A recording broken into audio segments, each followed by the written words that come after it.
Greetings, Internet. Today I have a bit of an update to my Swamp Dragon build for my Dragon Knight. First off though, you can see I have sort of a different color than last time. I'm wearing the Amber Plasm skin that you get from... Let me find the achievement. I haven't actually done the achievement on this character, I did it on my tank.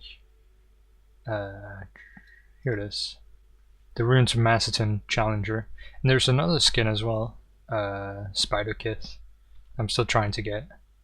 That you get from the one right here. So both Cradle of Shadows and Runes of Macedon. You can see it's Runes of Macedon right behind me here. Both have these challenges that will give you skins. So they're quite interesting. Anyway, that's not what this video is about, although it looks quite nice on an Argonian, I must say. This video is about changes I've made to my Dragon Knight build, and also why you probably should make these changes yourself, because I'm getting a lot more DPS now. So first off, I changed my gear quite a bit. So you can see I have Velodreth. I'm still looking for a Velodreth Divine Heavy Shoulder. That way I will have, divines on those. But the biggest difference is the Toxic Defiance. Currently I only have one piece with divines. I have two with infused, one with prosperous, and then one with well fitted. So you get this from the Imperial City Prison. You can see it says on the 5-piece, causing damage with a magic ability causes your poison and disease attacks to do an additional 664 poison damage for 10 seconds. And this, you might think, well, that's not very good. You have to do damage with a magic attack, and it's not that much. It's pretty terrible. But it's actually outperforming Twiceborn and Vicious Ophidian. Like, I tried having 5 pieces Twiceborn and 5 pieces Vicious Ophidian. And I'm getting 2k more DPS with this setup right here. So you can see what I'm using is 2 pieces of Velodreth. This has a 1 piece that gives you weapon damage, which is really nice. And then it has a 2 piece that makes you... So basically, whenever you deal damage, you have a 20% chance to spawn 3 poison spores, or disease spores, I mean, in front of you that deal 13k disease damage to the first enemy they hit. So the tooltip is kind of incorrect. It says that they deal 13k disease damage to the first enemy they hit, but actually each separate spore can hit a different target. They can't hit the same target, so you can only hit one target with 1 spore, but all 3 spores can hit 3 targets. And this coupled with Toxic Defiance and a Warhorn, I've actually seen it hit for 25k, like the disease spore, which is really, really nice. You can also see I swapped out my agility jewelry for Vicious Ophidian.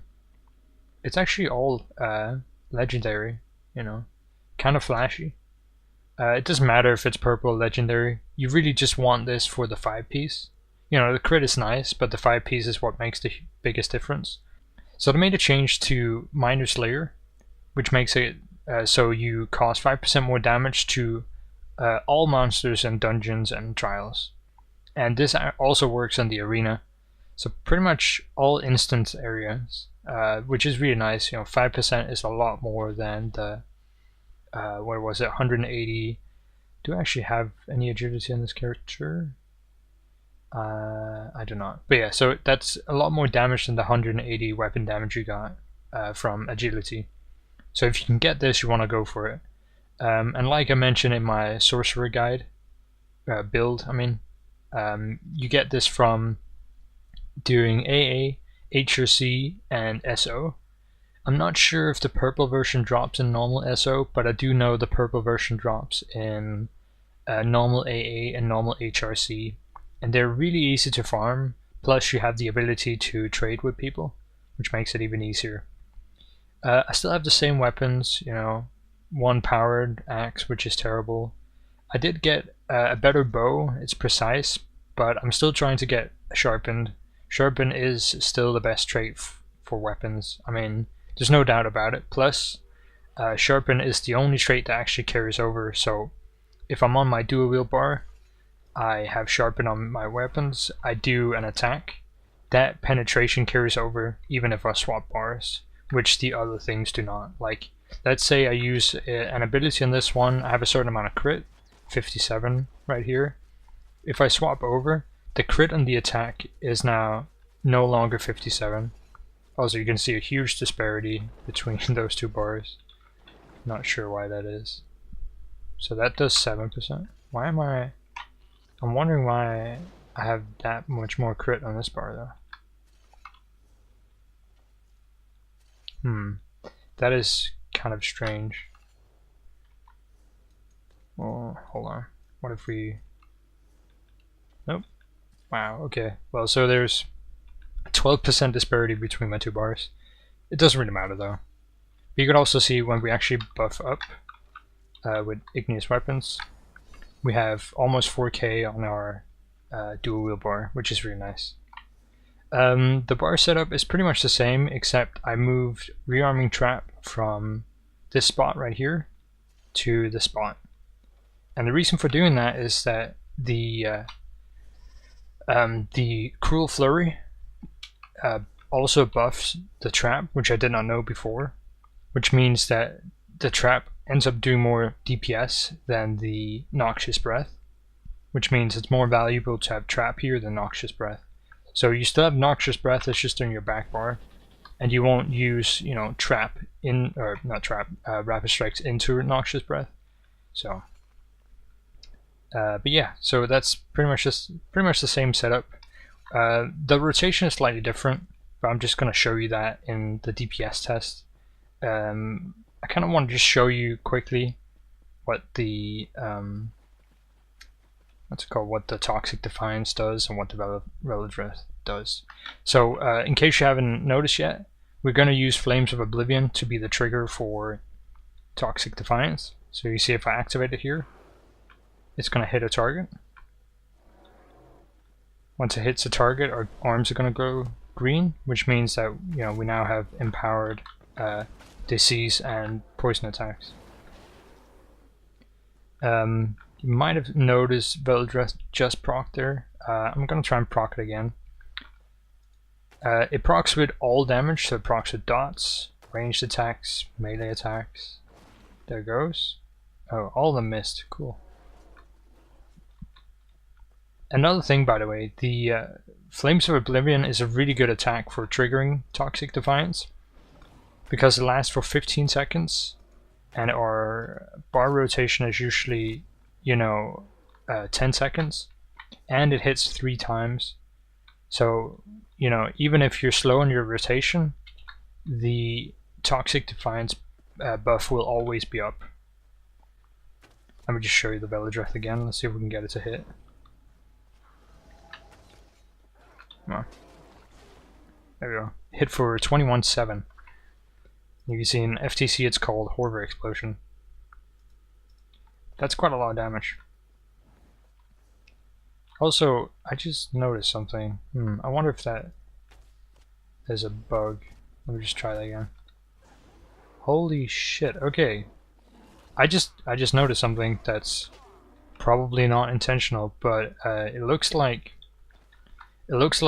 your Toxic Defiance also triggers off of Velodreth, which is really weird. Apparently Velodreth counts as a magic damage attack, or whatever does it say? Let's see. Yeah, magic attack, or magic ability even. So that's I'm guessing that will probably get fixed at some point. But yeah, so currently it looks like Velodreth also triggers Toxic Defiance, which is really nice. Anyway, I'm gonna hop over to the DPS test. It's gonna be slowed down so you can follow what I'm doing. It's pretty quick. It's only, I think, 36 seconds long. Alright, you can just see here it's blood spawn again, as always.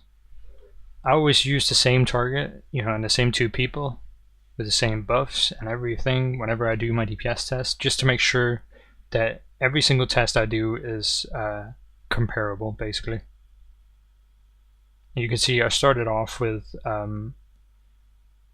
Flames of Oblivion to trigger the Toxic Defiance, and then, you know, I did all my abilities after that. You know, Endless Hail, Banner, Noxious Breath, Poison Injection. And then I go through the rotation, starting from dual wield bar, go all the way through it. You can see I'm coming back to the bow bar now, rebuffing all my things, making sure I rebuff the Flames of Oblivion.